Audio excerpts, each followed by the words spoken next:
Flint, Anne, and Charles Vane attempt to retrieve Jack Rackham from Woodes Rogers before he can be handed over to the Spanish. And Silver discovers that leadership might be a bit more complicated than he thought. It's Black Sails, Season 3, Episode 8, 26.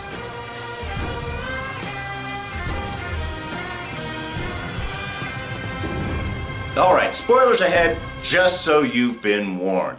Now this episode deals a lot with leadership.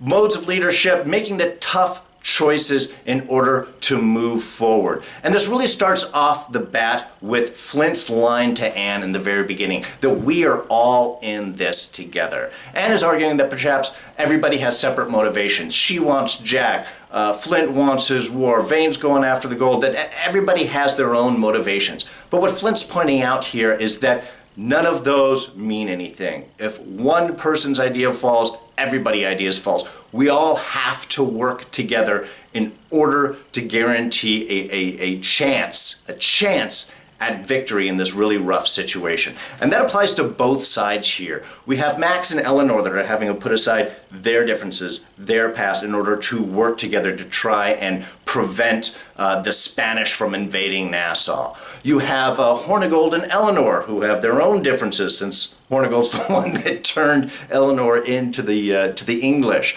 But they're having to work together, they're having to talk once they discover that the walrus is at Bear Poles, is just outside the visual range, that something else is going on. Once they discover the potentials that Flint and company can be going after the gold and what that would entail, they're having to put their differences aside. And it also has to do with Maddie and Silver. A couple of great scenes and sequences throughout this film is kind of the secondary story that's going on throughout that. As Silver is in charge on the walrus and his men start to do things that they really shouldn't be doing, trying to seek revenge on some of their previous captors. Silver's really having to deal with modes of leadership, not only controlling this, but what to do, how to keep moving forward, since this one move could potentially fracture their entire alliance. And again, great scenes between him and Maddie, really showing that Maddie might be the one right now that Silver actually feels comfortable letting his guard down. Even the opening sequence that they had together, where he's explaining that, I don't know what Bear Poles is, I don't know what a lot of this stuff is. A month ago, they were just letting me cook, and now he's the quartermaster, kind of in charge of everyone, especially since Flint's off on Nassau right now trying to retrieve Jack. This is a lot of new stuff for Silver to deal with, and he certainly can't reveal his ignorance to any of his men for the chance of looking weak. So Maddie is kind of the co-leader in this endeavor, is really the one that he could actually feel comfortable kind of dropping his guard and admitting his ignorance. And this setup really allows them to deal with a situation that evolves on the walrus, when Maddie's man is attacked by Mr. Dobbs, who can't control his anger. But it's really coming down to the differences who can control their men.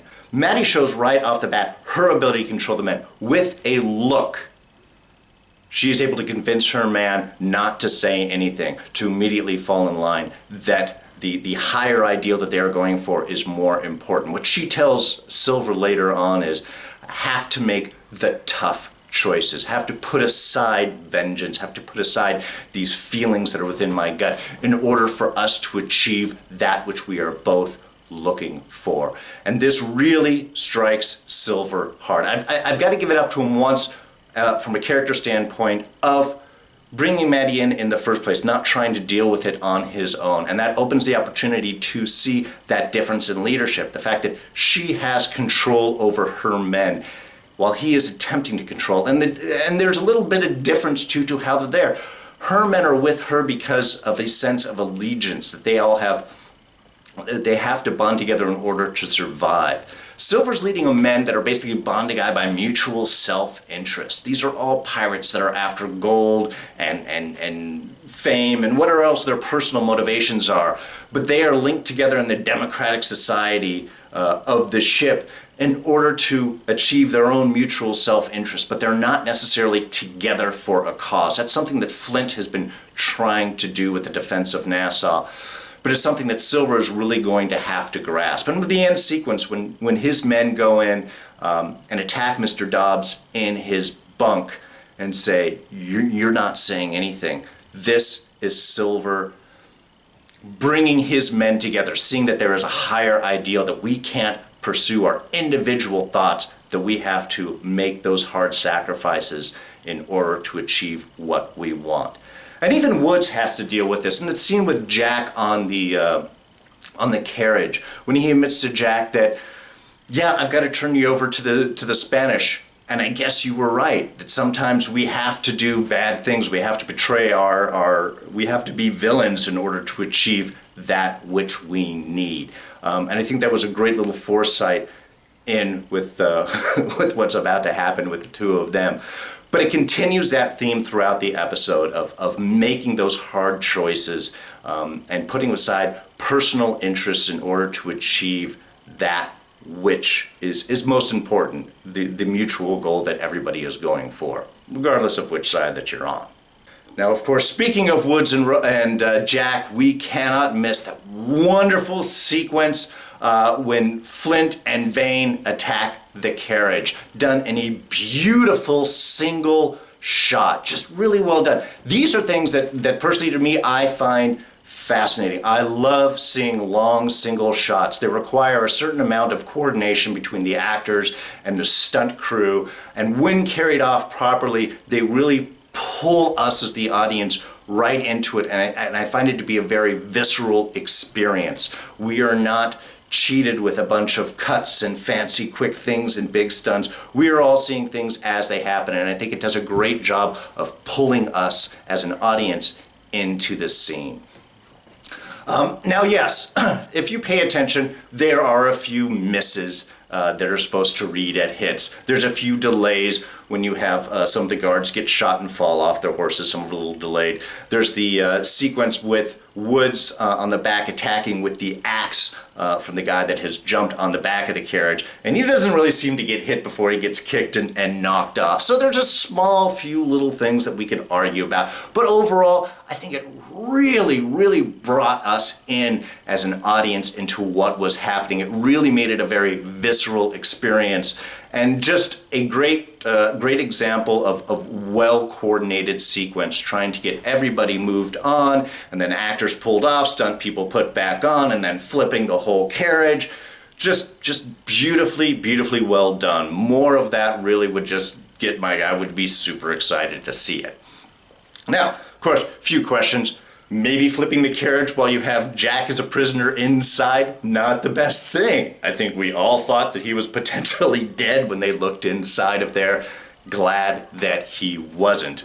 And then we've still got a real nice, and I love just the little moment between Anne and Jack and Vane as they're pulling off. It's like, I thought you had left Nassau behind. Nah, I didn't think you guys could handle it by yourselves. I'm glad to see that I was wrong. Just great. Again, these were a crew together. They do have a strong link, and I just love that now that it's not like captain and quartermaster and everybody kind of at different levels. They're all kind of working together. Again, that mutual respect going on.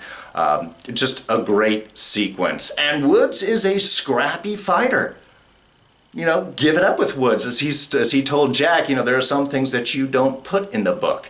And evidently his scrappiness seems to be one of them. Even as Jack tried to attack him once he saw the attack on the carriage, Jack was right there. He just grabs Woods and tries to choke him out, but Woods isn't having any of it. Fights him off, climbs back on, shoots at a few guys, gets thrown off the carriage, and still gets back up and attacks Vane. Just great character work, really showing more layers of Woods, which is nice to see. But did the militia show up a little quick? It seemed to take a while. They had gone a distance. There was this big setup, and then all of a sudden, as soon as they were down, here's the militia come to back up Woods. Thought that was a little quick, but it does, again, move the story forward because they had to capture Vane in order for the next sequence of stories to go. So as things start to wrap up, we've got Hornigold going after the walrus. Hornigold seems to actually really enjoy his new role as pirate hunter. I think, especially with the differences that were happening between the captains, I think this is maybe his internal way to show that he is better than Flint, better than Vane, better than all of these big pirates that used to sort of lord around the island. Yes, he had helped, Hornigold had helped found Nassau, but he had kind of moved into the elder statesman's position by the time the stories really had started. So I think this is his way of going in and showing that he is the better captain than Flint. And they've got a little bit of history, as he had pointed out, that Ben Hornigold is really trying to be on top of. And Max realizes that there is a spy in her midst.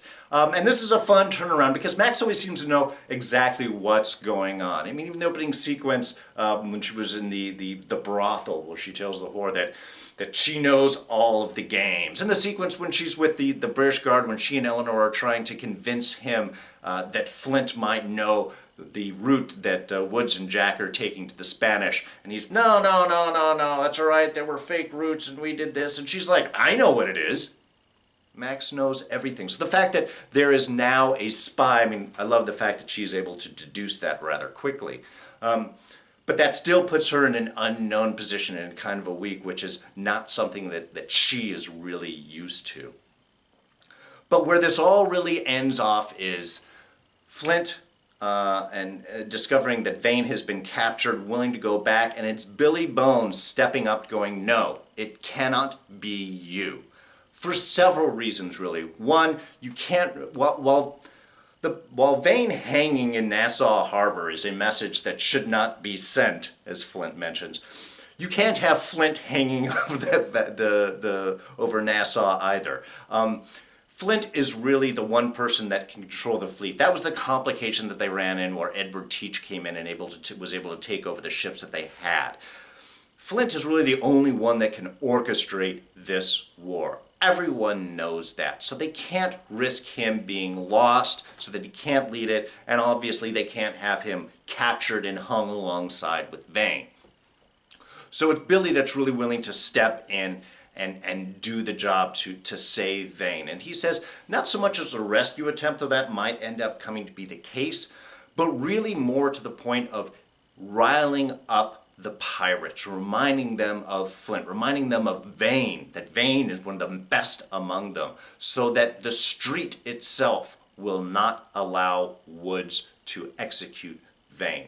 Because remember, Woods needs the street, and they're in a tough position enough as it is, as Woods says at the end of the episode, is that with the jewels gone, Flint can now make the next choice of the direction that the future will go. The next move is Flint's. He is in control of this. And none of the options that Woods and Eleanor sees ahead of them are looking very good, because without the jewels, the Spanish are coming. The Spanish are going to come with their dread fleet and lay waste to Nassau. The British fleet may not be big enough to try and repel them. And especially with all the British soldiers falling to the wayside with illness, this is really opening the door for the pirates to rebel, to throw off the yoke of the English. And of course, having to deal with the Spanish fleet.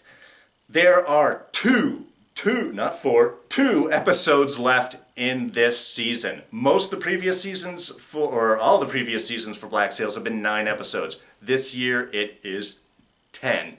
So they are really doing a lot more to build up the big battle, the big sequence. The Spanish are coming. They are going to have to deal with it. Are the English and the pirates going to have to work together? Is it going to be 3 sides battling? We are going to have to wait till next week to find out which direction this is all going. Please press like if you did enjoy this review. Feel free to subscribe. Join us every week. Comments in the section below. I always appreciate it. I always respond. They do mean a lot to me. You can catch me on Twitter. I'm at Darren Jakes. Otherwise, we will see you guys next week.